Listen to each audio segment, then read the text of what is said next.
Baik, Assalamualaikum warahmatullahi wabarakatuh. Waalaikumsalam warahmatullahi wabarakatuh. Waalaikumsalam warahmatullahi wabarakatuh. Ya, Maaf Bu. ya, seperti Ibu ini lagi juga sedang ini kayaknya mau flu ini. Baik, mudah-mudahan suaranya Ibu yang serak-serak basah ini tidak mengurangi apa namanya ini ya suara Ibu gitu ya yang Anda dengar gitu. Mudah-mudahan cukup jelas suara Ibu. Anda Jelas, Bu. Jelas, Bu, aman. Oke, dah makasih ya, karena ini agak bindeng-bindeng nih ya. Mau flu kayaknya ini. Mudah-mudahan tidak jadi flu. Baik, mudah-mudahan Anda juga cuaca yang panas ya, ini selalu dalam keadaan sehat semuanya. Baik, untuk bulan kali ini mungkin Ibu hanya menyelesaikan di dalam metode atau pengembangan informasi yang secara konvensional ya atau tradisional. Kemudian minggu depan kita juga mempunyai metode yang agile development methods ya, karena itu juga cukup lumayan metode-metode yang ada di sana. Nah, kita minggu ini kita selesaikan yang punyanya konvensional, yang tradisional. Gitu. Ya, beberapa di antaranya mungkin Anda juga sudah pernah tahu ya metode-metode apa saja yang bisa digunakan untuk pengembangan perangkat lunak ya.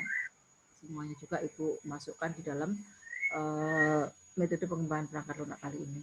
Ya, Anda bisa cari lagi lebih banyak referensinya ya dari metode pengembangan perangkat lunak, tentunya terkait dengan apa nanti ya perangkat lunak atau informasi yang akan Anda kembangkan ya. Sehingga Anda bisa memilih metode yang tepat untuk pengembangan suatu perangkat informasi di situ. Minggu yang lalu kita sudah bahas ada berapa metode kemarin?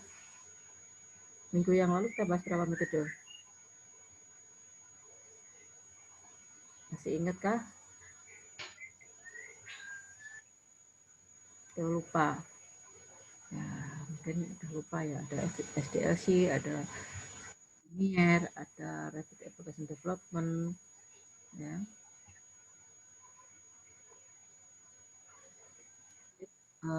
Untuk slide-nya sudah kelihatan ya.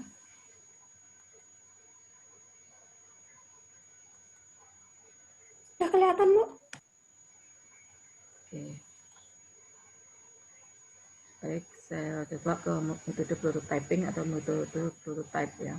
Ini yang sering Anda jumpai, mungkin kalau tugas-tugas sebelumnya Anda menggunakan metode prototype ya, karena dalam metode prototype memang biasanya hanya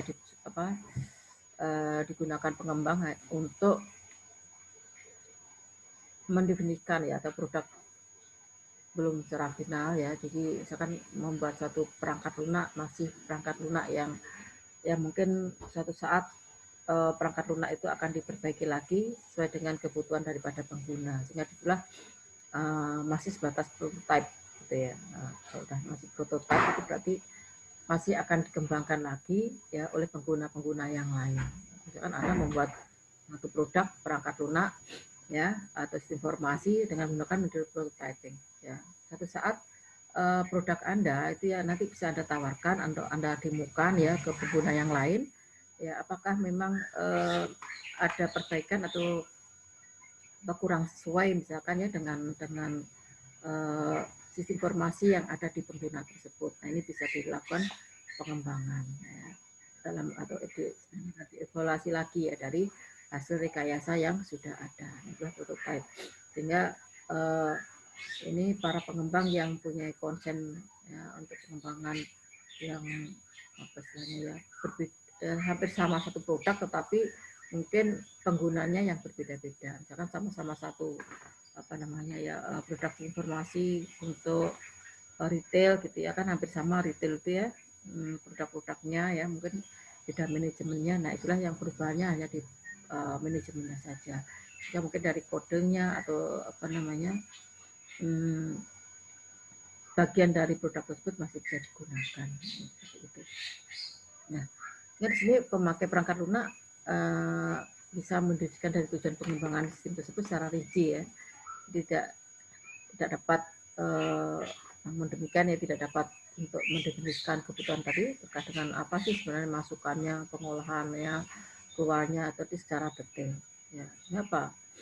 Pembuat perangkat lunak tadi tidak memiliki pastian ya, seperti tadi itu ya saya sampaikan ya, karena pengembangan prototipe ini adalah merupakan satu model ya, sehingga yang penting saya membuat satu produk retail misalkan seperti itu, kemudian nanti saya tawarkan di penjual retail A, penggunanya, kemudian retail B, pengguna berikutnya ya misalkan seperti itu.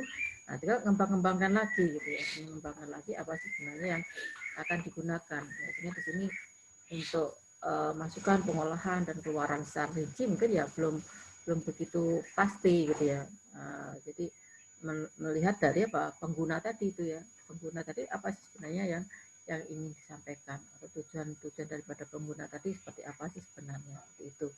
Maka ini lebih cocok menggunakan model prototype ya, atau prototyping sini ya. Kenapa? Pembuat perangkat lunak ya tadi tidak secara pasti ya apa diinginkan, apa finalnya apa yang diinginkan dari pengguna itu.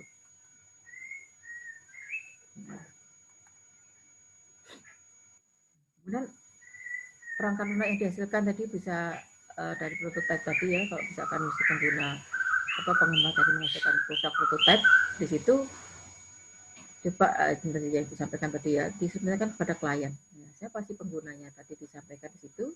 Nah, sehingga sinilah klien baru bisa memberikan apa masukan, kritikan ya. Sehingga apa harapannya perangkat lunak yang dihasilkan tadi ini sesuai dengan kebutuhan dan keinginan daripada pelanggan tadi ya. Nah, jadi itulah prototype ya. Kalau Anda nanti misalnya skripsi boleh menggunakan prototype boleh ya. Jadi tapi di situ juga harus disesuaikan dengan pelanggan pertama ya. Pengguna pertamanya siapa? Pengguna pertamanya adalah di mana Anda mengambil data di situ ya.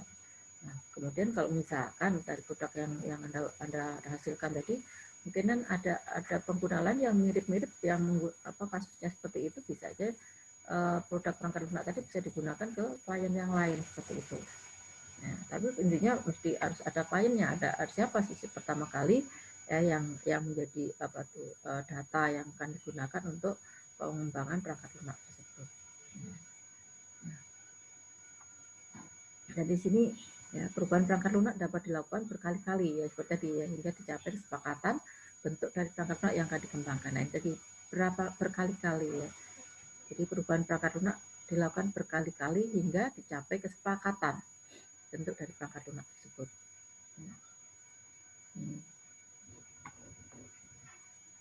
Baru Ibu mau.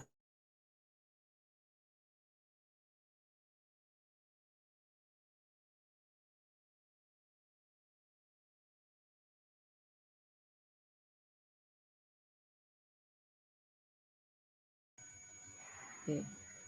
Nah, jadilah bagaimana sih benar metode prototype ya kalau kita mengembangkan dengan metode prototype tadi.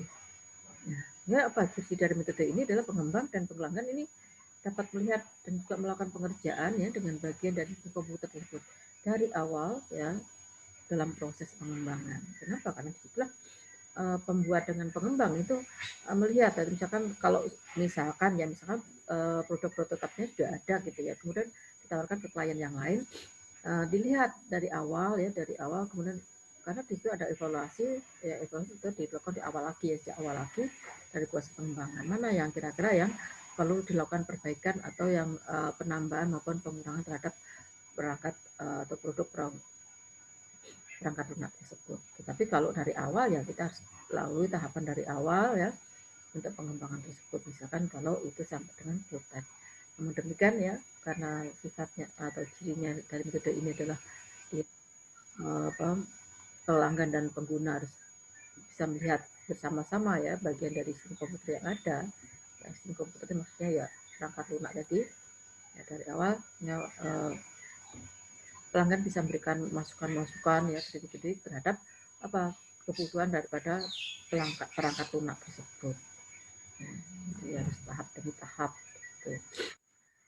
Nah, karena prototipe tadi adalah merupakan satu proses ya, di mana pembuat perangkat lunak ya membuat model tadi ya, yang disebut model ya, model ini yang Ibu katakan tadi adalah model daripada perangkat lunaknya ya.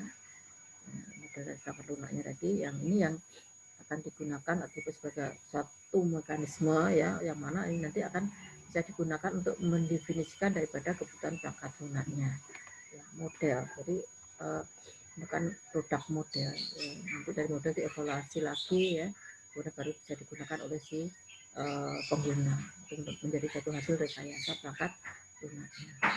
Selanjutnya kalau perlu dievaluasi lagi ke klien lain atau mungkin klien yang sama ya untuk memperbaiki perangkat lunaknya seperti itu.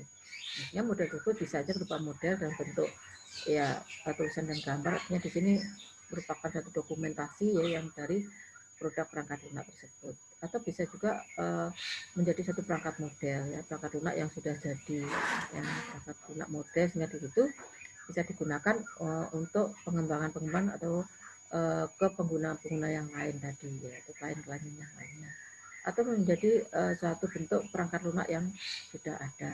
Nah ini jadi bisa bermacam-macam sesuai dengan tujuan daripada pasti dari metode pengembangan perangkat lunak tersebut ya, dari sisi pengembang ya, apakah memang dia hanya masukkan perangkat model ya, perangkat lunak model, sehingga di situ dia bisa demokan ke beberapa klien ya, atau memang sudah menjadi suatu perangkat lunak yang sudah ada, kemudian juga bisa didemokan juga ke klien-klien yang seperti itu, atau dalam bentuk-bentuk masih draft misalkan dalam bentuk dokumentasi ya, seperti kalau Anda TA itu kan bentuknya dokumentasi, misalkan dari situ bisa dijelaskan ke klien seperti apa sebenarnya perangkat lunak yang akan dihasilkan nantinya.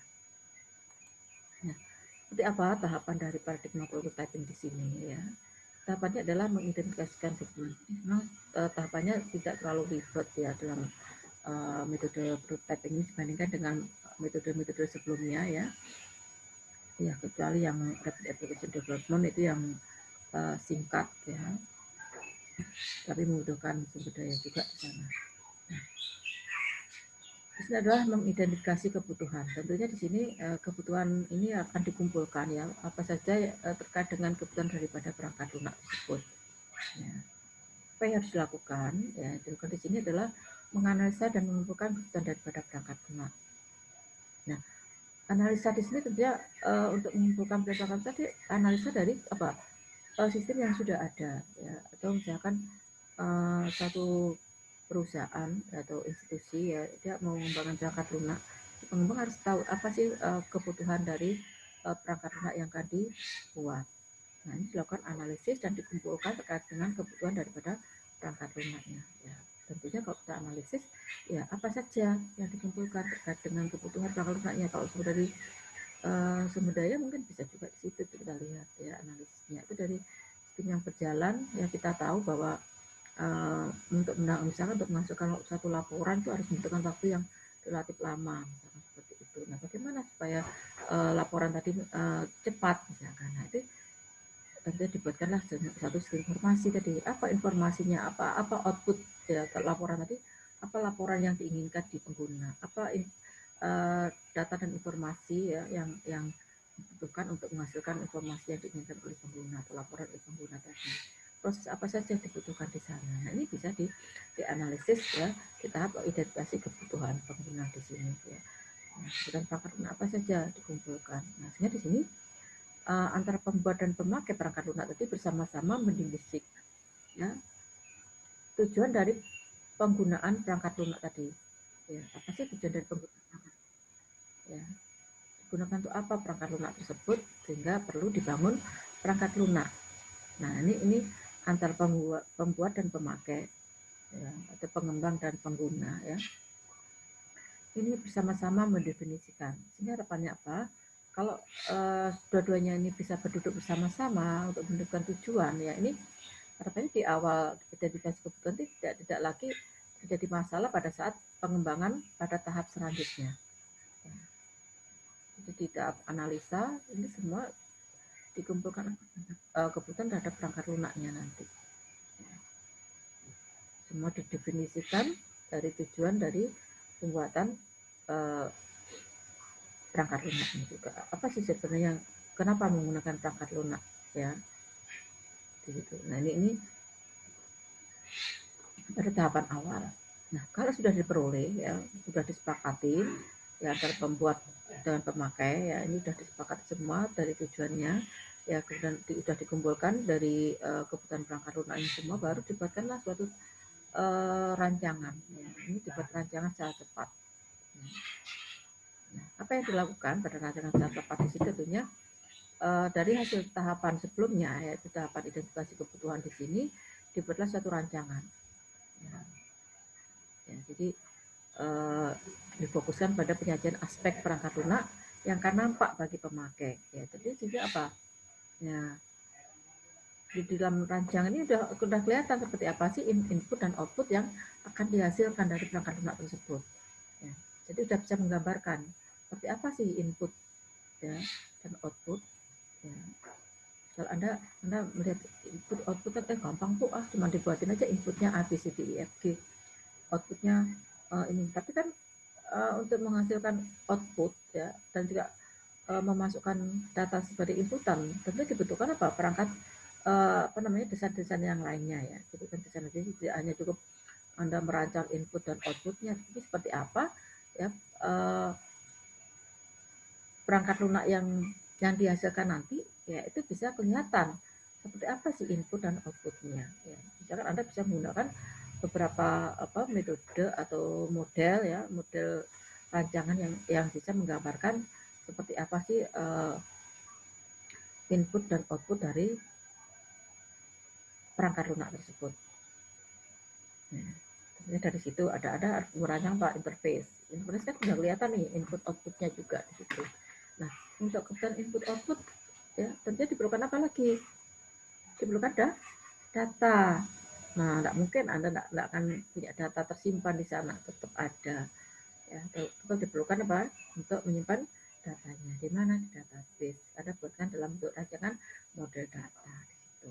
Ya, kalau Anda menggunakan model data relasional, berarti di situ ya Anda buatkan apa? Misalkan dari entity receipt diagram sampai dengan struktur tabelnya, misalkan seperti itu. Nah, kemudian untuk menggambarkan input dari mana, outputnya ke siapa, ya ini tentunya ada aktor-aktor, ya, yang terlibat di dalamnya di situ, ya, dalam satu prosesnya dari mana, ya, proses bukan proses dari mana, ya, balik, output ini didapatkan dari proses yang mana, ya, output diperoleh dari proses yang mana. Nah, ini kan harus tahu, ya. Nah, output, ya, untuk menghasilkan output diperlukan apa? Proses. Selain proses bukan apa lagi? Data, ya enggak, ya kan? Ya, jadi sepertinya kelihatannya sederhana gitu, ya. Difokuskan pada penyajian aspek perangkat yang akan nampak bagi pemakai, yaitu terkait dengan input output, gitu ya. Kita tidak sini akan kelihatan, ya.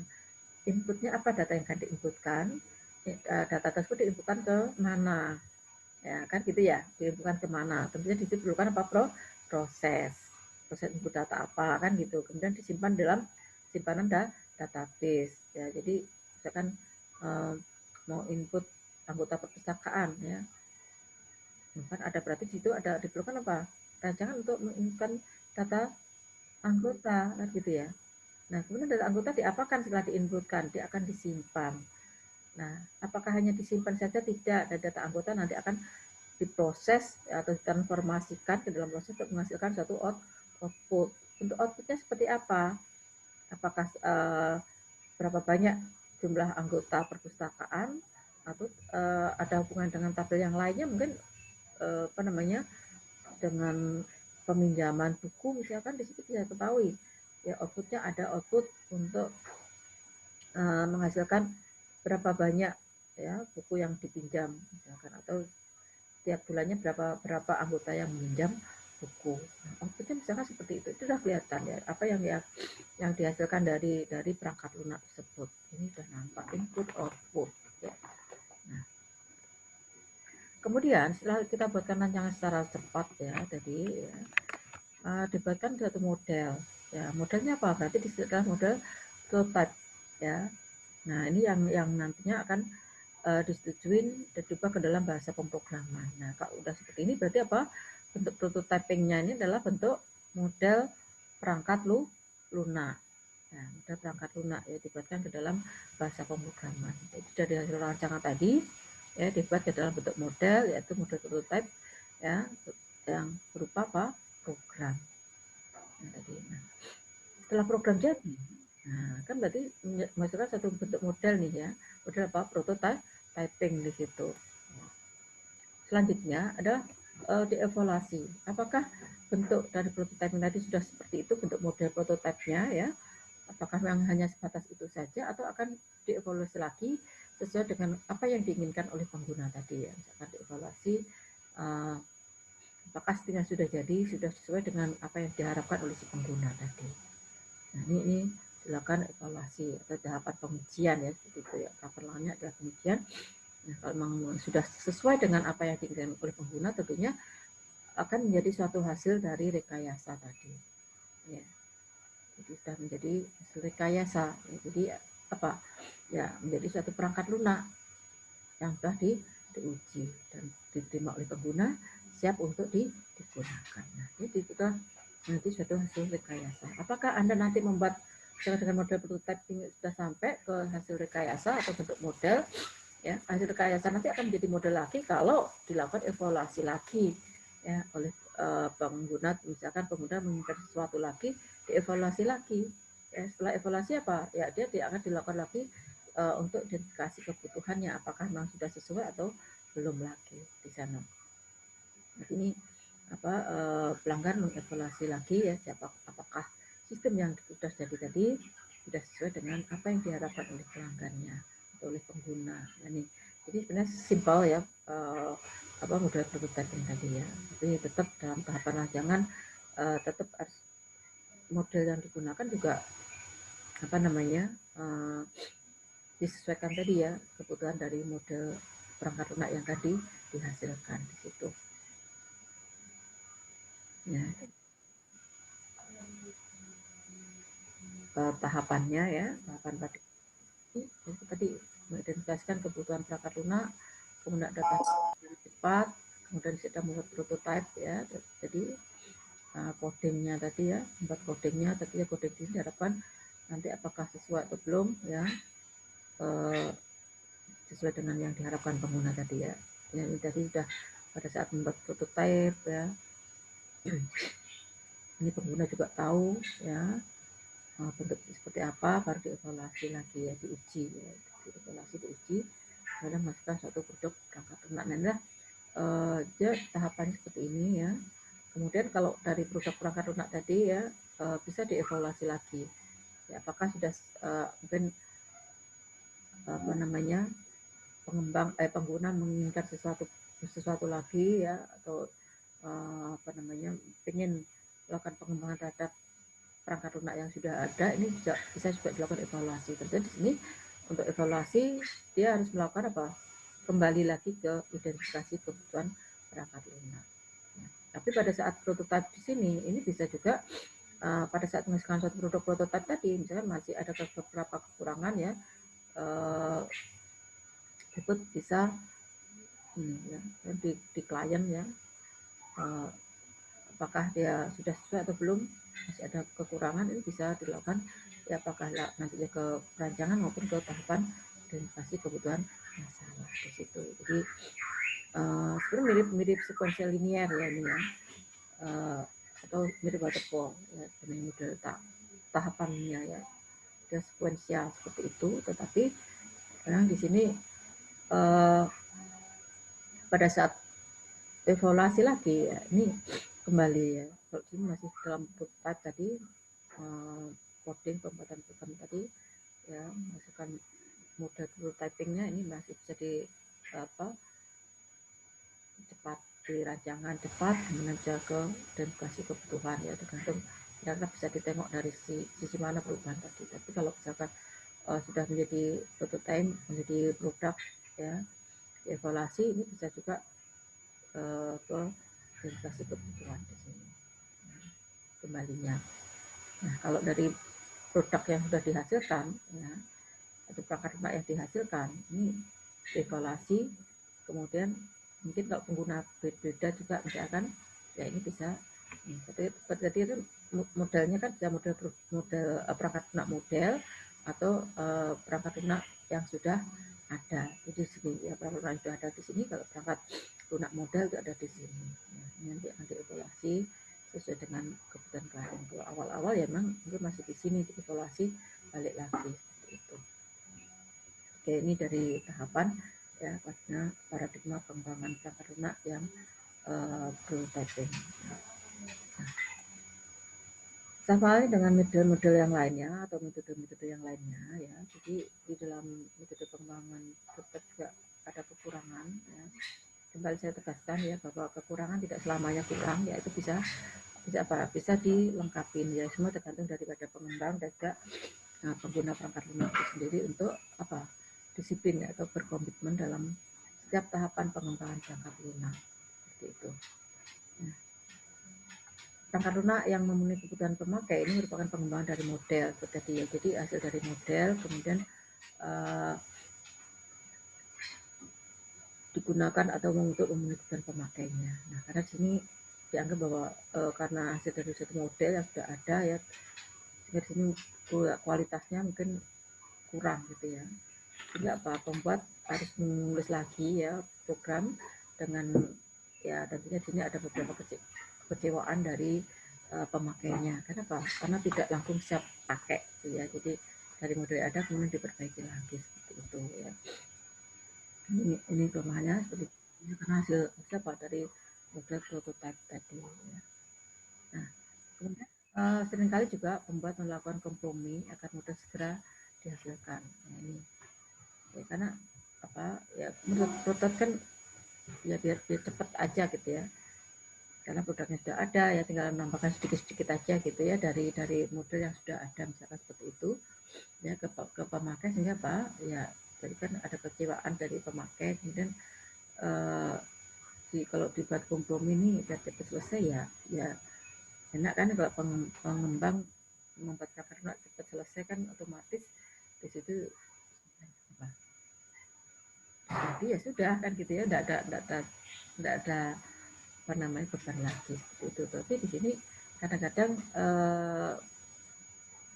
pengembang ya perangkat lunak ini kenapa kompromi, karena mungkin dari bahasa pemrograman dan operasi yang dimiliki ini ya sudah gitu ya. Atau kalau sekarang lagi model bahasa pemrograman yang lain-lain sementara modelnya sudah ada sebelumnya, kan nggak mau harus membuat model yang baru dari bahasa pemrograman yang baru atau sistem operasinya yang baru seperti itu. Mungkin dari pengembang juga kurang tepat ya memilih atau mengembangkan dalam bahasa pemrograman maupun sistem operasi yang akan digunakan di situ. Nah, disitulah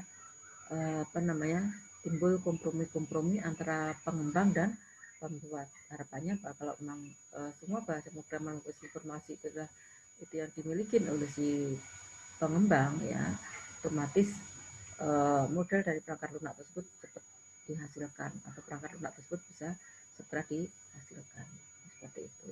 Jadi nanti kalau Anda tugas akhir jangan Bu karena Pak pengujinya misalkan karena saya tahunya hanya ini, jangan ya, kecuali ditanya penguji misalkan Anda ngambil sana ngambil sini terus mana yang Anda buat sendiri, nah itu baru ya. Tapi kalau tidak jangan saya bisanya pakai bahasa pemrograman ini aja seperti itu ya. Jadi bisa mungkin jalan pengembang ya apa yang tren sekarang dan kira-kira apa yang memenuhi ya terkait dengan kebutuhan dari perangkat lunak tersebut. Kemudian sumber daya dari kebutuhan perangkat lunak itu perlu gitu ya, karena membuat perangkat lunak itu kan tidak hanya sebatas atau terutama ke sistem informasi ya, bukan perangkat lunaknya saja, sistem operasi, sistem informasi itu kok bicara sistem itu kan luas ya cakupannya, ada elemen yang lainnya di situ, bahkan terkait dengan kebutuhan perangkat kerasnya juga kan gitu ya. Nah ini itu harus menjadi pertimbangan dalam pengembangan perangkat lunaknya kan gitu ya. Atau mungkin sumber daya sudah tersedia di satu institusi gitu ya, dan data itu akan digunakan sebagai sumber daya. Nah kita selaku pengembang tidak bisa memaksakan kehendak kita untuk menggunakan atau tidak menggunakan barang atau sumber daya yang sudah ada seperti itu. Nah, ini kita hindarilah mungkin kekurangan kompromi ini, kalau bisa dicegah ya janganlah ada komprominya, tidak menjadi kekurangan bagi pengembang di situ. Nah, kekurangan dari metode prototipe di sini utamanya itu algoritma tadi ya. Kalau algoritma mungkin kurang efisien digunakan ya, kan model dengan mudah tadi ya dibuat ya, biasanya kurang fleksibel dalam menghadapi perubahan-perubahan. Ini biasanya kan kalau kita membuat program kan ada algoritma ya. Nah, kalau algoritmanya ini kurang efisien ya tentunya akan berpengaruh terhadap perubahan ya, perangkat lunak yang ada. Makanya di tahap metode pengembangan perangkat lunak ya, kalau Anda nanti di tugas akhir itu di bab 3 ya, itu adalah hal yang penting di situ, karena itu sebagai dasar ya, artinya dari algoritmanya apa yang Anda buat itu bisa ditaruh di sana ya di bab 3. Apa nanti perangkat lunak yang akan Anda buat itu sudah kelihatan di sana juga gitu, dari algoritmanya. Nah, ini kalau algoritma kurang efisien ya bagaimana ya, perangkat lunak tentunya sulit jika terjadi perubahan-perubahan yang ada. Nah, kemudian hubungan pelanggan ya dengan sistem komputer yang disiapkan ya, itu bisa juga tidak mencerminkan teknik perancangan yang baik dan benar seperti ya. Bagaimana nanti Anda membuat ya rancangan yang Anda gunakan, yang tentunya rancangan nanti akan diimplementasikan ke dalam sistem komputer gitu ya. Nah, bagaimana hubungannya ya, pelanggan dengan komputer yang disediakan ya, yang diharapkan tentunya bagaimana bisa mencerminkan perancangan yang baik kan gitu. Jadi kadang-kadang dengan model tadi tidak bisa mencerminkan teknik perancangan yang baik dan benar. Nah, kalau tadi cuma perancangan yang tepat gitu aja, cuma pengembangan aspek input dan output gitu ya. Nah, input output ini sebenarnya juga kalau dilihat di sana ya, pengembang sebenarnya bisa memberikan gambaran hubungan ke pelanggan ya seperti apa sih sebenarnya hasil yang diinginkan terkait dengan input outputnya. Ya, jadi dari sana sudah bisa kelihatan ya, ternyata input output yang akan dihasilkan seperti itu nantinya. Ya, akan diinputkan kemana, kemudian disimpan di mana, kemudian diproses untuk apa, ya outputnya seperti apa yang dihasilkan, setiap prosesnya itu akan kelihatan. Atau proses output tersebut dihasilkan dari proses yang mana, ya, nanti akan kelihatan di sana. Nah, sehingga pelanggan bisa mengetahui seperti apa sih hubungannya rancangan tadi dengan dari sistem komputer yang akan dikembangkan. Ya, seperti itu. Ya, tapi dua hal ini kan bisa dicegah ya, enggak bukan lagi menjadi kekurangan, tapi mungkin bisa menjadi kelebihan daripada prototipe-nya. Ya. Kemudian proses perancangan dan analisis terlalu singkat, ya ini juga hati-hati ya. Proses rancangan dan analisis kalau terlalu singkat ya nanti hasilnya juga kurang fleksibel ya. Kenapa? Karena prototipe ini kan suatu saat nanti akan mengalami perubahan. Nah, dalam menghadapi perubahan, kalau di dalam proses analisis maupun rancangannya kurang bagus dan terlalu singkat, terlalu cepat ya diambil keputusan gitu ya dari hasil rancangan maupun analisis ya, kemungkinan bisa kurang fleksibel apa yang terjadi di situ. Algoritmanya tadi ya seperti itu. Nah, kadang-kadang juga pengembang ini membuat kompromi terkait dengan implementasi ya, dengan menggunakan implementasi yang tidak relevan dan juga algoritma yang tidak efisien. Nah ini ya, jadi algoritma belum fleksibel ya bagaimana ya, hasilnya kan juga kurang bagus ya, seperti itu ya, kurang efisien. Nah ini juga pengembang juga ini ya, juga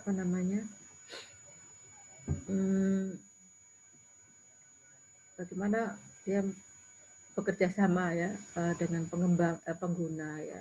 Ini harapannya kalau kekurangan ini bisa dihindarin, nah berarti kan akan menghasilkan suatu perangkat lunak yang bagus gitu. Nah, ya. kadang-kadang memperkompromi untuk implementasinya dengan menggunakan filtrasi yang tidak relevan. Ya, seperti kita harapkan ya dalam pengembangan perangkat lunak kan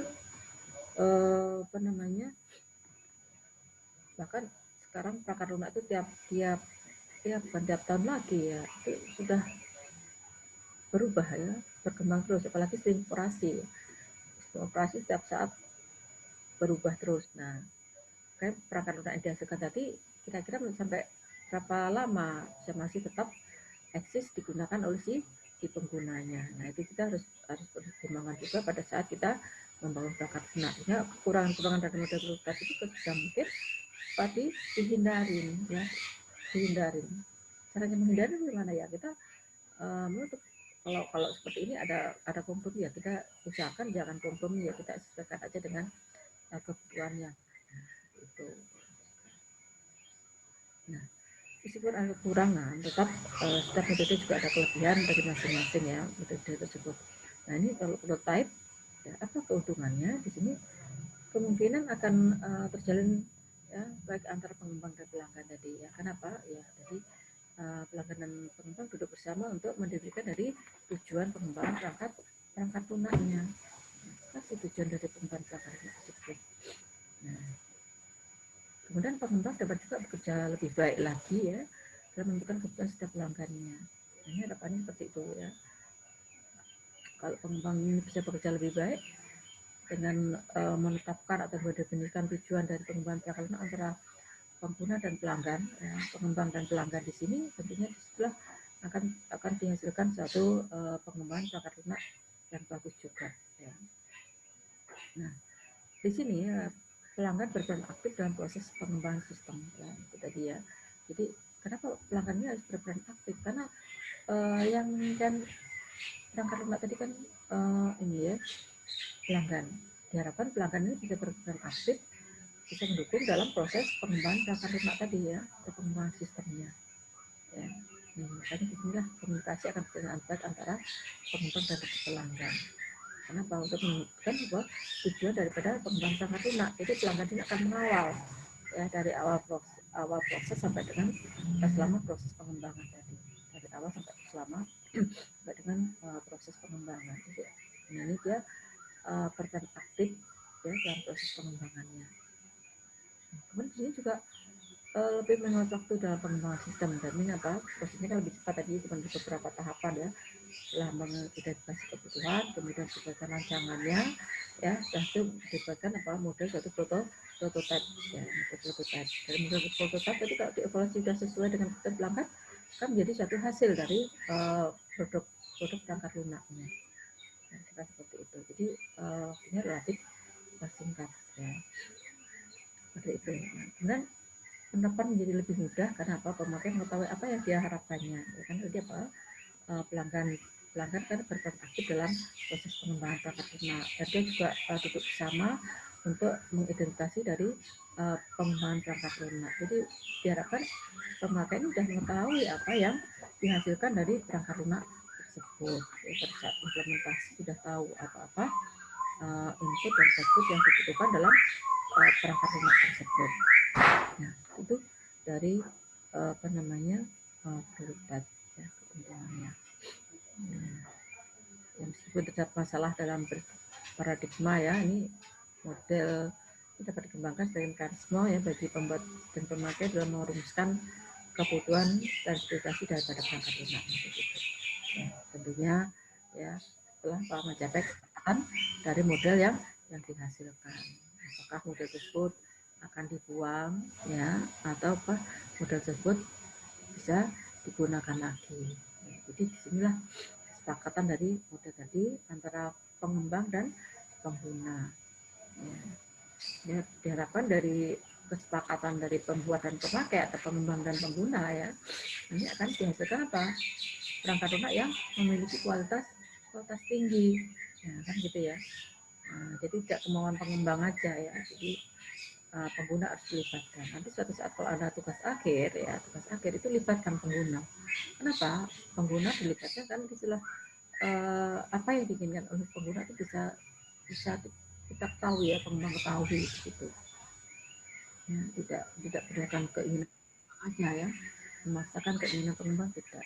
Jadi lebih utama adalah apa sebenarnya pengguna inginkan. Kemudian kalau misalnya pengguna masih ada apa keraguan atau ketidaktahuan, mungkin bisa dijelaskan ya, memang bisa menjelaskan ya dari hasil apa analisis dan identifikasi dari kebutuhan perangkat lunaknya. Pada saat kita melakukan analisis itu kan kita bisa tahu dari yang di atas seperti ini, nanti kalau dikembangkan kan menjadi seperti itu. Nah ini ya, pada saat tahapan analisis di situ ya. Nah, ini perlu sekali ya dalam tahapan analisis.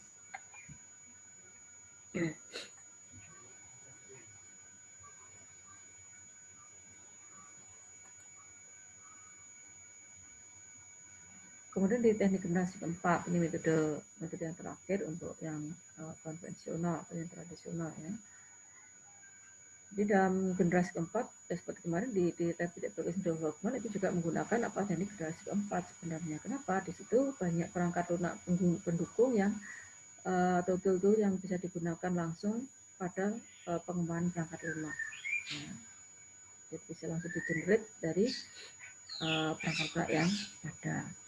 Nah, jadi ini teknik ini ya merupakan untuk pemakaian berbagai perangkat lunak bantu ya, jadi masing-masing itu kesamaan yang mendasar ya. Sehingga kalau Anda membuat nanti sekarang Anda dapat mata kuliah ProWeb ya, mata kuliah ProWeb ini biasanya tidak menggunakan satu bahasa saja ya, bisa menggunakan beberapa bahasa pemrograman misalkan seperti itu ya, dikombinasikan HTML misalnya dikombinasikan lagi dengan Java, database-nya dengan tool database-nya apa, misalkan MySQL.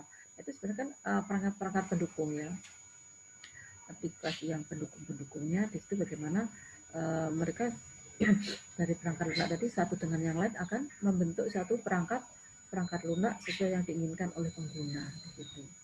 Nah, jadi diharapkan sini dari generasi keempat yang memungkinkan apa pembuat perangkat lunak ini menspesifikasikan ya karakteristik dari perangkat lunak tersebut dengan pernyataan yang tidak tergantung pada mesin komputer yang digunakan apa. Tapi di sini pada saat kita menggunakan membuat perangkat lunak tidak terbatas pada salah satu mesin komputer saja. Sekarang kan sudah banyak ya perangkat lunak bantu yang bisa digunakan berbagai macam sistem mesin komputer ya. Jadi sudah bisa menggunakan laptop, bisa menggunakan handphone, itu kan mesin komputer yang berbeda. Ya, di PC misalkan seperti itu, jadi bisa fleksibel ya, di sana. Nah, kemudian secara otomatis juga ya perangkat lunak bantu, jadi ya ini bisa disesuaikan dengan spesifikasi yang dibuat atau menghasilkan program komputer sesuai dengan spesifikasi yang dibuat ya. Apa yang diinginkan dari perangkat lunak tersebut. Misalkan sekarang banyak disiapkan framework yang sudah ada, tinggal kita menggunakan ya fasilitas dari framework yang ada, kita masukkan atau kita sesuaikan dengan kebutuhan sistem informasi yang akan kita bangun atau perangkat lunak yang akan kita bangun begitu. Ya, kita tinggal pakai kerangkanya ya, kita tambahkan apa yang setiap perangkat tersebut kita isikan sesuai dengan konten yang kita inginkan misalkan, atau fitur-fitur yang akan kita masukkan dalam framework yang tersedia misalkan. Nah, memang kalau seperti itu berapa lama kira-kira framework itu masih bisa bereksis ya atau berlaku di dalam menangani atau pengelolaan terhadap informasi yang ada. Nah, jadi otomatis bakal tadi membuat atau menghasilkan program komputer sesuai dengan spesifikasi yang dibuat. Kemudian dengan menggunakan generasi keempat tadi ya, tentunya perangkat bantu yang ada ini akan membuat dari program atau sumber atau source code-nya ya, ini secara otomatis bisa berdasarkan spesifikasi dari pengembangan perangkat lunak, pengembang perangkat lunak. Jadi seperti yang saya tadi, kalau Anda menggunakan framework, menggunakan perangkat bantu tadi ya, tentunya ada beberapa baris perintah ya yang secara otomatis itu Anda sesuaikan ya, apa dari perangkat lunak yang akan Anda buat di situ. Nah, Anda sesuaikan, oh ternyata di situ dari tool yang ada saya akan gunakan untuk input data misalkan, atau untuk proses, atau untuk apa ya, fitur-fitur yang disediakan di sana. Nah, ini di dalam generasi keempat, ya, lebih mengarah pada penggunaan perangkat bantu yang lain dalam pengembangan perangkat lunaknya. Nah, saat ini ya, pengembangan perangkat lunak yang digunakan untuk mendukung generasi keempat ya,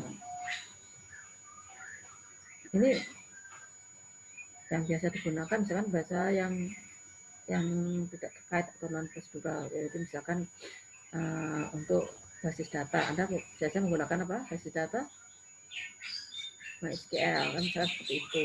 Ada yang menggunakan apa kira-kira? Oracle. Ada menggunakan apalagi kira-kira? Ya, jadi ini adalah merupakan tool ya, merupakan tool yang digunakan pada generasi keempat ya, atau teknik. Nah, kemudian bisa membuat juga representation ya, jadi bisa menghasilkan satu laporan generate ya, jadi laporan-laporan yang ada langsung di generate ya. Misalkan Anda apa kira-kira yang Anda generate sini ya, begitu klik laporannya langsung dihasilkan ya. Kemudian bagaimana Anda melakukan manipulasi data dari data yang sudah ada. Nah, tentunya dengan database itu kan bisa digunakan untuk manipulasi data. Nah, kemudian bisa bagaimana memberikan interaksi ya, yang ada di layar ya, interface ya, bagaimana Anda membuat tampilannya di situ ya, kan sudah ada juga tool ya untuk mendefinisikan dari interaksi ya, yang ada di layar atau interaksi manusia komputernya, interaksinya di situ sudah ada juga tuh yang bisa Anda gunakan. Jadi framework yang tersedia itu adalah untuk sudah disiapkan ya layar-layar untuk interaksinya di situ. Nah, atau menggunakan model-model yang lainnya, bahasa-bahasa atau apa ya, aplikasi-aplikasi pendukung yang lainnya yang bisa menyajikan apa interaksi di situ, atau bagaimana memberikan tampilan yang ada di layar gitu. Nah, ya, biasanya ada apa aplikasi apa yang bisa membuat model-model tampilan? Kira-kira yang tampilannya biar bagus, dia bisa animasi. Anda pakai apa biasanya kalau di web untuk bangun web?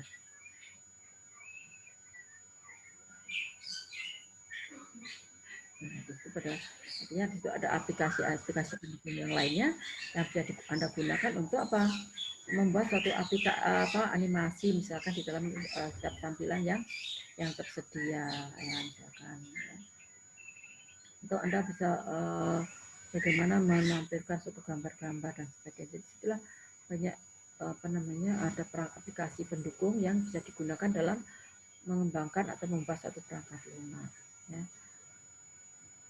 Tidak ada code generation tadi, framework itu sudah bisa di-generate sekarang, apalagi semua sudah berbasis kan visual kan gitu ya. Basis visual kan Anda tinggal mengenerate ada, jadi code yang sudah ada Anda buatin untuk input data, misalkan kotak-kotaknya di situ sudah tinggal Anda taruh aja, sudah menunjukkan satu, Anda isikan apa nilai dari setiap variabel yang tersedia di dalam kotaknya tersebut misalkan. Visual itu sudah banyak ke generate langsung ya, kode-kode tersebut jadi generate, atau menggunakan apa namanya tool yang lainnya, misalkan dari database itu ya, itu kan bisa di-generate langsung juga ya, dari MySQL itu ya, itu bisa di-generate langsung digunakan untuk mengembangkan aplikasinya di situ, atau membuat perangkat lunaknya kan dari sana. Untuk manipulasi data juga bisa juga dari sana ya.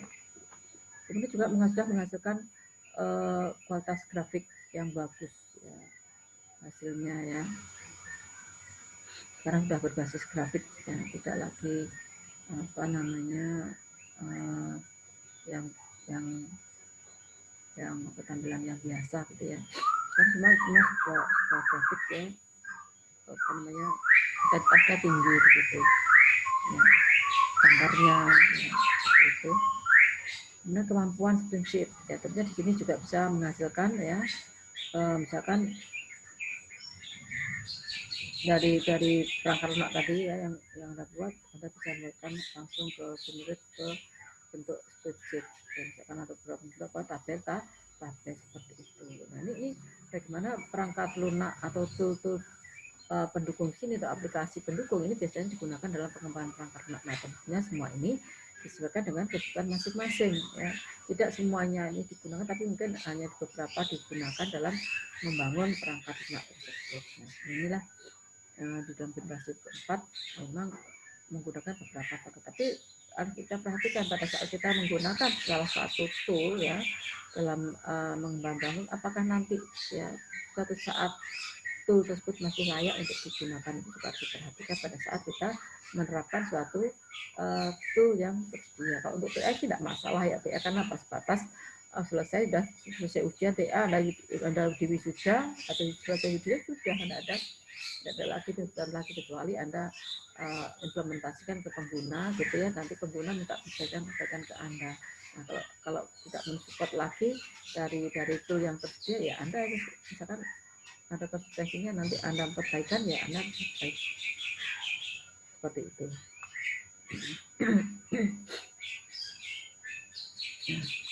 Apa yang dilakukan dalam tahapan ini ya, tahapannya ada sederhana juga tahapan pada generasi keempat di sini ya. Itu tahapannya adalah analisis dan pengumpulan kebutuhan ya.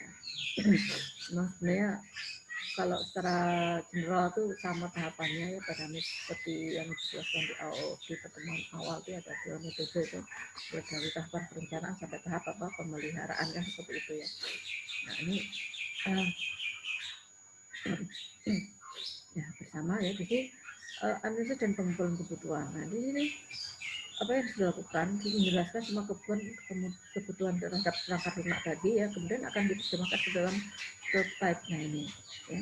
Jadi tadi sudah ada, kita buat prototype atau model prototype-nya ya di sana. Nah, ini dianalisis, dikumpulkan ya, kita lakukan analisis semua kebutuhan apa saja ya yang dihasilkan terhadap kebutuhan perangkat lunaknya, kemudian diterjemahkan ke dalam bentuk prototype. Nah, dari hasil analisis dan pengumpulan kebutuhan tadi ya, nah tadi kan diterjemahkan dalam prototype, bagaimana dibuatkan perencanaan strategis. Rancangan strategis di sini dibutuhkan untuk proyek yang besar ya, misalkan menerjemahkan kebutuhan menjadi prototype tadi ya, menjadi operasional ya. Jadi dari prototype yang ada nanti ya, kemudian diterjemahkan menjadi operasional ya, langsung ke operasionalnya, prototype operasional. Nah di sini tidak timbul masalah yang sama jika dibuat model yang konvensional dengan model konvensionalnya ya. Jadi dari model prototype itu langsung dibuat rancang strategisnya seperti apa ya, dari produknya tersebut. Nah, kemudian setelah dibuat rancangan secara operasionalnya ya, prototype operasional di sini ya, lakukan implementasi dengan menggunakan generasi keempat. Nah, jadi misalkan apa saja dibutuhkan untuk produk tadi, untuk database misalkan dibutuhkan perangkat lunaknya apa, SQL. Nah, bagaimana untuk menerjemahkan database tadi ya.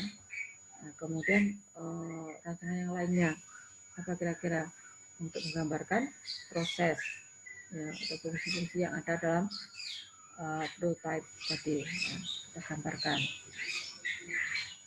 Nah, kemudian ini baru dibuatkan implementasi dengan menggunakan pemrograman generasi keempat. Nah, ini adalah bagaimana pengembangan perangkat lunak ya, atau pengembangan software di sini menggunakan dari hasil yang diinginkan ya oleh si pengguna. Apa yang diinginkan oleh pengguna ya, kemudian diterjemah ya dalam bentuk source code ya, atau apa programnya dari objek code yang secara otomatis ya. Jadi ini bisa di generate tadi ya. Bahkan kalau pengguna menginginkan hasilnya nanti outputnya adalah bentuk Excel misalkan ya, misalkan spreadsheet ya, nah dalam bentuk spreadsheet. Nah ini bagaimana dalam pengembangan perangkat lunak itu nanti output bisa dijemput langsung ya, dari hasil pengolahan data ya, output langsung diarahkan ke apa ya, otomatis ke bentuk tabulasi ya, tabel seperti Excel seperti itu yang misalkan, atau dalam bentuk yang lainnya misalkan.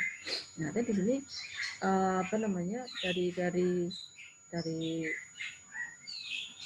perangkat lunak yang dikembangkan ya, ini sudah sesuai dengan apa yang diinginkan oleh si pengguna. Nah, jadi kita menggunakan banyak perangkat lunak bantu tadi ya. Nah, tentunya dari implementasi dengan bahasa pemrograman tadi ya, atau dengan menggunakan aplikasi generasi keempat ya, aplikasi generasi keempat. Nah, artinya produk tersebut ya akan dihasilkan satu produk yang mana pembuat ini akan melakukan pengujian terhadap program yang dihasilkan dan juga akan dibuatkan suatu bentuk dokumentasi ya. Jadi produk ini hasilnya adalah tahapan pengujian terhadap perangkat lunak yang dihasilkan dari generasi keempat ya, aplikasi generasi keempat sini. Nah, kemudian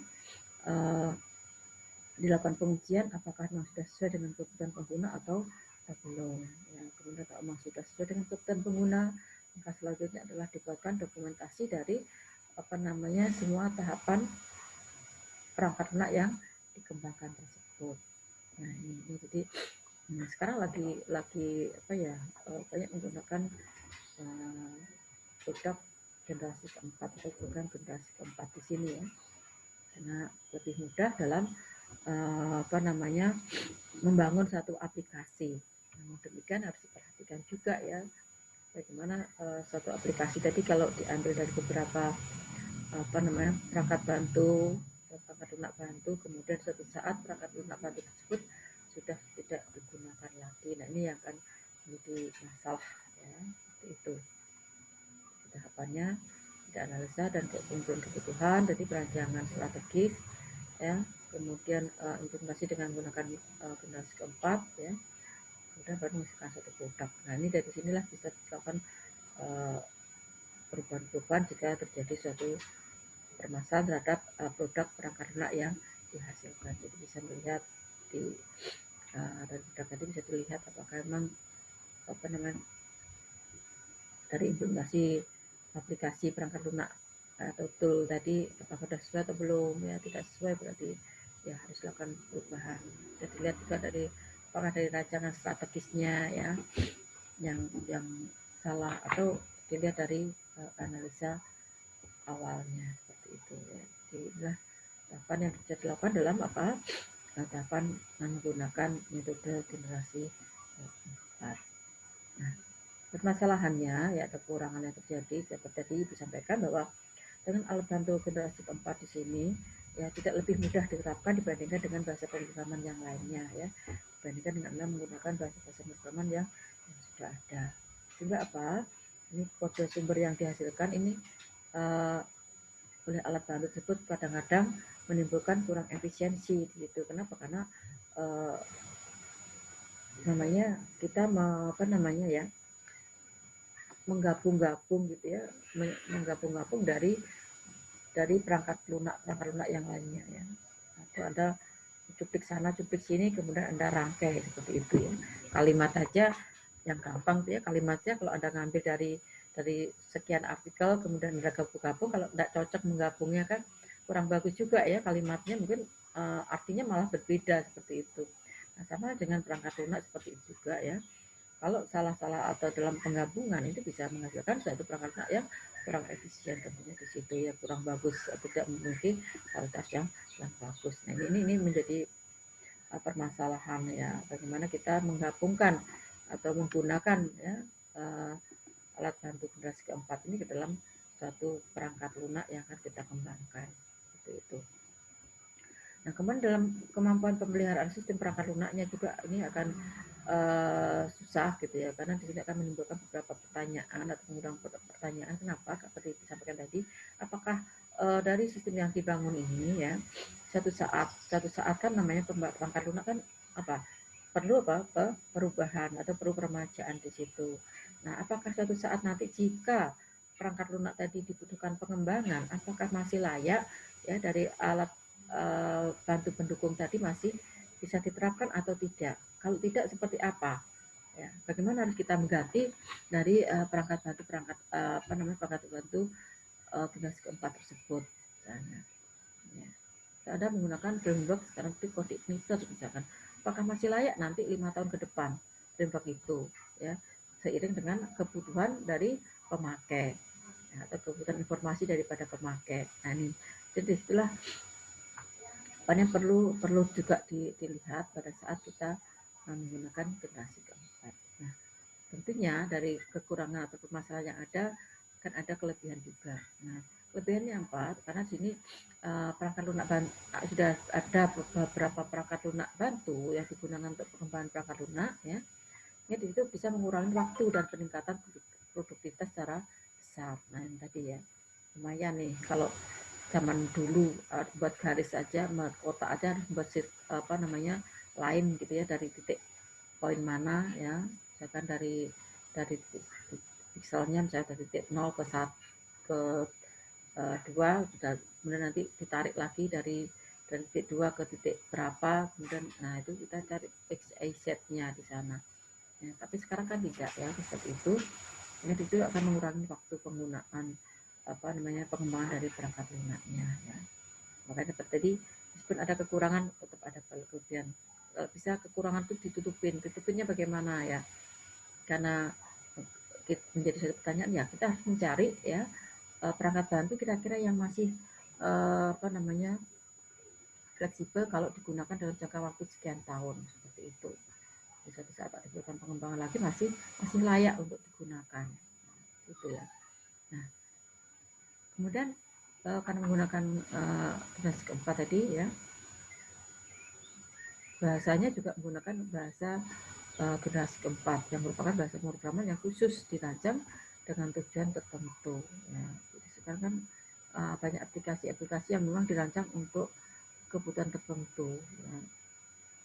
Apa kira-kira? Ya, seperti aplikasi pendukung Oracle itu biasanya lebih ke arah lebih ke arah secara spesifik ya, ditujukan untuk pembuatan database-nya. Nah, SQL juga demikian ya, meskipun di situ bisa dibuat query-nya ya, dengan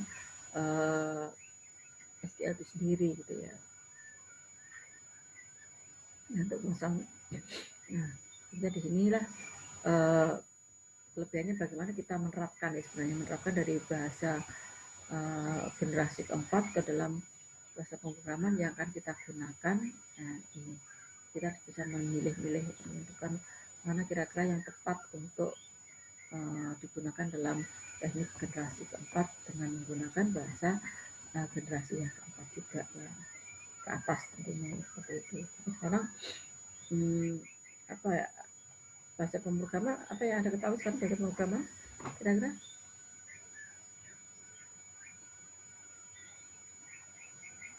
Bahasa pemrograman itu apa saja kira-kira yang Anda ketahui?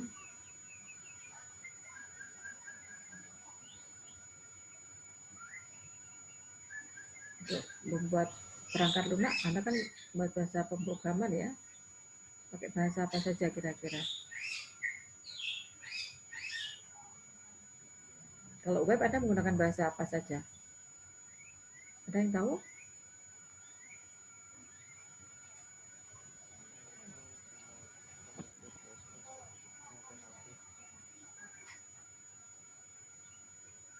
Halo? Pada kemana nih? Ya Bu, maaf Bu, sinyal lagi jalan hujan soalnya. Oh, hujan di mana, di rumah? Di Kekeri Bu, lagi badai. Kekeri hujan ya? Hujan badai? Oh, di sini gelap gulita sih memang. Ya, okay. Iya Bu. Tadi Bu nanya soal apa? Putus-putus. Bahasa ya, bahasa pemrograman yang sudah Anda ketahui apa saja bahasa pemrograman? Kemarin itu ada PHP, ada C++, JavaScript, Python yang terbaru, habis itu CSS, HTML, karena barengan sama web, baru itu aja sih Bu yang kemarin baru kita pelajari. Ya, kemudian disitulah bahasa-bahasa yang bisa dikombinasikan dalam pembuatan perangkat lunak. Nah, misalnya tadi Anda sudah tahu ada PHP, ada HTML, ya, misalkan ada Python sekarang ini. Nah, bagaimana mengkombinasikan misalkan bahasa-bahasa yang ada ini ya ke dalam bentuk perangkat lunak. Nah, tentunya tidak serta-merta kan Anda langsung ke PHP, langsung HTML, langsung gabung dengan Java kan tidak.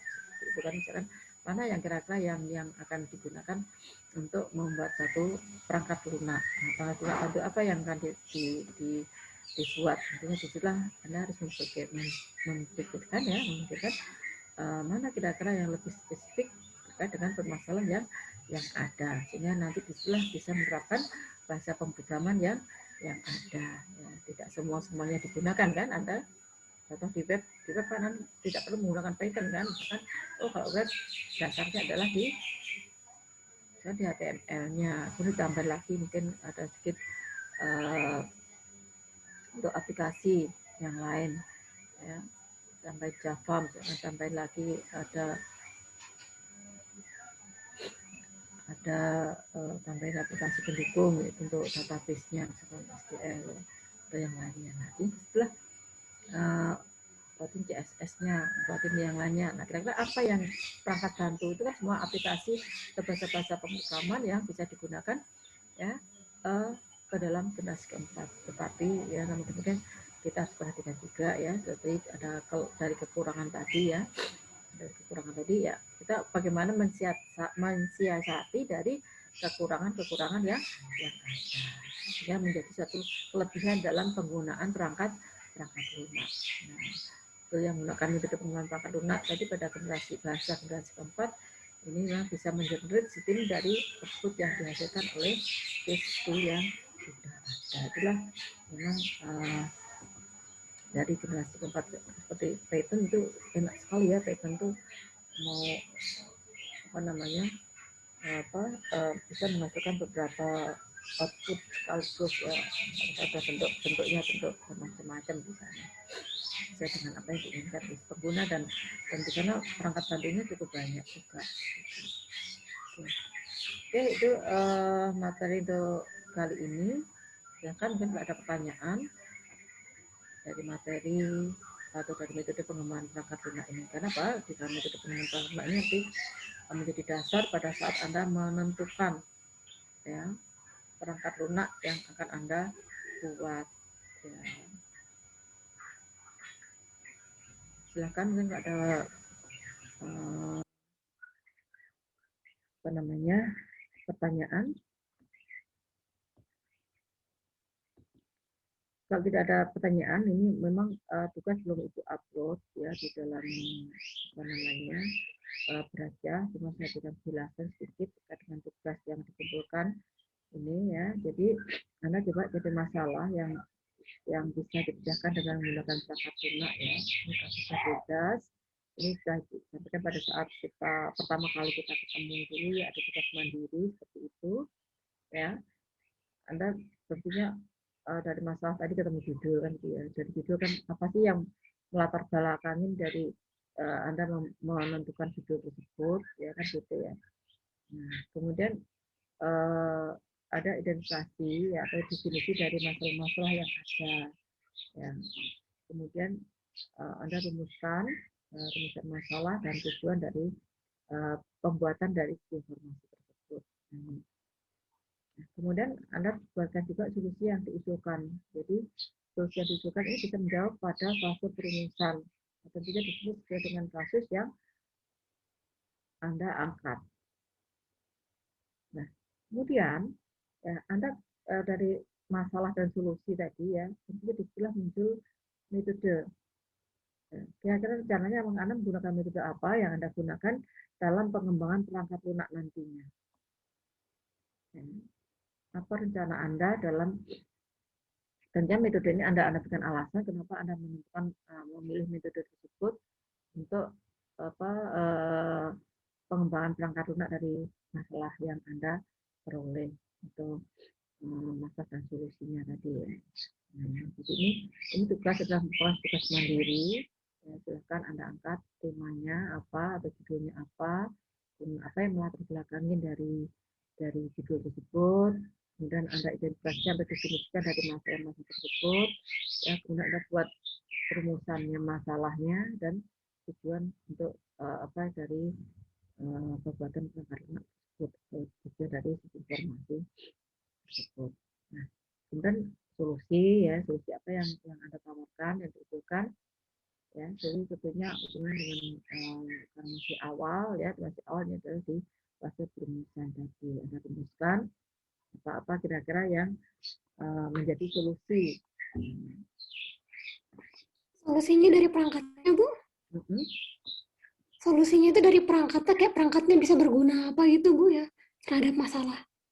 Ya, solusi tentunya tadi apa? Ada masalah apa sebenarnya di sana? Misalkan masalahnya laporannya membuat laporan bulannya tidak tepat waktu, misalkan laporan apa ya, misalkan laporan peminjaman, misalkan untuk menghasilkan laporan peminjaman lama atau mungkin terjadi masalah apa di sana. Nah, itu solusinya apa? Di situ kan ada solusinya. Nah, solusinya itu bagaimana menghasilkan satu laporan yang tepat waktu, tepat kan gitu ya. Nah, solusinya apa? Tentu di situ solusinya akan dibuatkan ke dalam bentuk informasi. Informasi yang bagaimana? Informasi yang bisa menghasilkan informasi yang diinginkan. Makanya Anda bisa solusi tadi bisa Anda lihat dari fase perumusan, ya, di pertemuan sebelumnya, ya. Ada fase perumusan, fase pembuatan. Nah, coba Anda definisikan dari atau menjawab dari pertanyaan-pertanyaan yang ada pada perumusan. Ya. Apakah apa di situ bisa Anda dapatkan solusinya dari tentunya fase perumusan itu kan misalnya apa informasi yang akan diproses kan. Nah, ini Anda bisa menjawab kan di situ, oh ternyata informasi yang diproses nanti adalah terkait dengan laporan bulanan untuk peminjaman, misalkan laporan mingguan peminjaman atau membuat daftar anggota dan sebagainya begitu. Solusi yang diusulkan nanti. Nah, tentunya di sini masih tahap awal. Nah, ini kan nanti menjadi satu analisis kan di situ. Ini sebenarnya menjadi satu analisis kalau nanti Anda terapkan dalam satu metode. Atau kalau Anda metode dari perencanaan, ya dari perencanaan, kemudian Anda buatkan analisis. Seperti itu. Nah, dan Anda tentukan metodenya apa, ya, yang Anda buat. Oh, saya menggunakan metode prototype misalkan. Saya menggunakan metode spatial linear. Saya menggunakan metode ADLC atau menggunakan metode yang lainnya. Nah, ini Anda silahkan, ya. Bu, kalau selain metode yang Ibu berikan, misalnya membuat metodenya dengan menggunakan spiral, boleh Bu, silahkan. Ya, silahkan Anda. Tentunya ya semua itu tergantung dari apa aplikasinya, ya, karena Anda buat seperti apa, kemudian metodenya tadi. Makanya dari metode yang Anda gunakan tadi, Anda berikan alasan kenapa Anda menggunakan metode tersebut. Ini tugasnya adalah tugas mandiri, ya. Nanti baru Ibu masukkan di Brajah untuk upload dari tugas Anda. Ya kan, barangkali ada pertanyaan dari tugas ini. Silakan.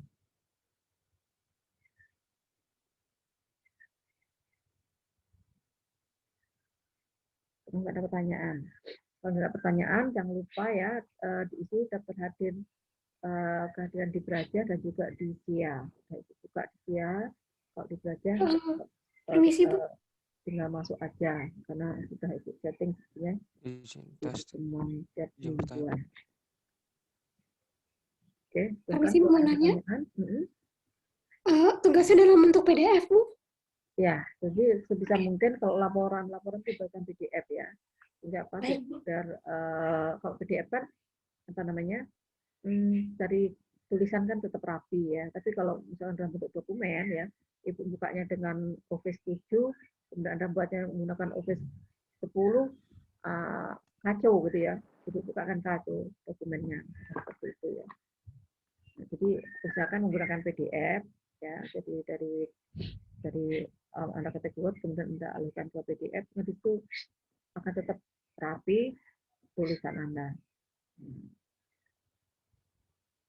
Oke, ada pertanyaan yang lain? Silakan. Izin bertanya, Bu. Mm-mm. Untuk rencana metode yang akan digunakan tuh boleh lebih dari satu atau ada minimalnya? Boleh ada satu atau Maksudnya boleh lebih dari satu atau ada minimalnya gitu? Minimal berapa? Maksimalnya berapa gitu? ya. Kalau rencana metode kan sebaiknya kan metode pengembangan itu kan satu aja ya. Misalkan ada tadi contoh misalkan ya, Anda membuat informasi perpustakaan daerah misalnya ya. Nah, Anda menggunakan metode pengembangannya apa? Misalkan, saya menggunakan metode pengembangannya dengan menggunakan metode prototype. Misalkan nanti suatu saat mungkin kalau enggak selain ditawarkan di perpustakaan wilayah, saya bisa tawarkan di perpustakaan kabupaten, misalkan kan mirip-mirip, tidak terlalu jauh bedanya, paling-paling manajemennya aja yang berbeda, misalkan. Berarti di situ apa? Anda menggunakan metode apa? Dengan metode prototype, misalkan ya udah, Anda ikutin tahapan, karena apa? Di dalam nantinya ya pengembangan produk itu akan Anda buat apa? Lanjutannya, metode ini tahapannya apa saja? Apa yang harus saya lakukan untuk setiap tahapan. Seperti itu. Kalau banyak-banyak nanti kan bingung. Seperti itu. Salah satu aja. Anda pilih salah satu yang cocok dengan kasus yang Anda buat. Ya, cukup satu aja. Ya, Masih baik, terima kasih, Bu. kenapa Anda menggunakan metode tersebut ya dalam pengembangan metode pengembangan perangkat lunaknya.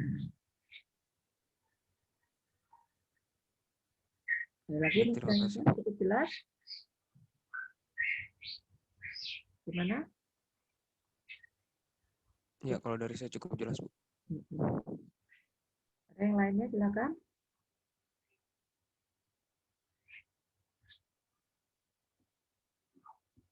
Silakan, ada pertanyaan yang lain?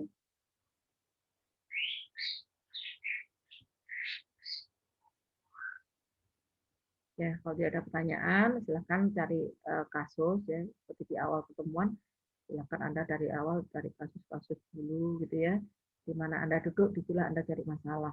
Dan gitu ya. Di mana Anda duduk, di sila cari masalah.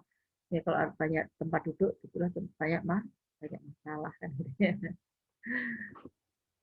Oke, silakan. Kalau ada pertanyaan lagi, kalau tidak ada pertanyaan, maka untuk pertemuan kali ini akan Ibu akhiri.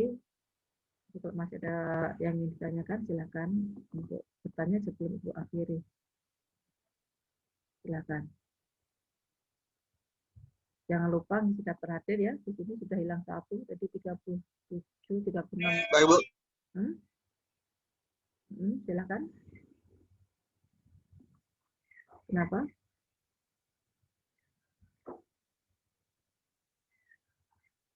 Silakan, Ari. Sudah, silakan. Nggak ada, Bu. Saya menjawab tadi yang mengisi daftar hadirnya.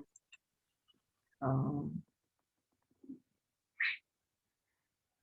Ya, jadi ini yang hadir 30, tapi 37 mungkin karena cuaca mungkin hilang ya, 36 ya.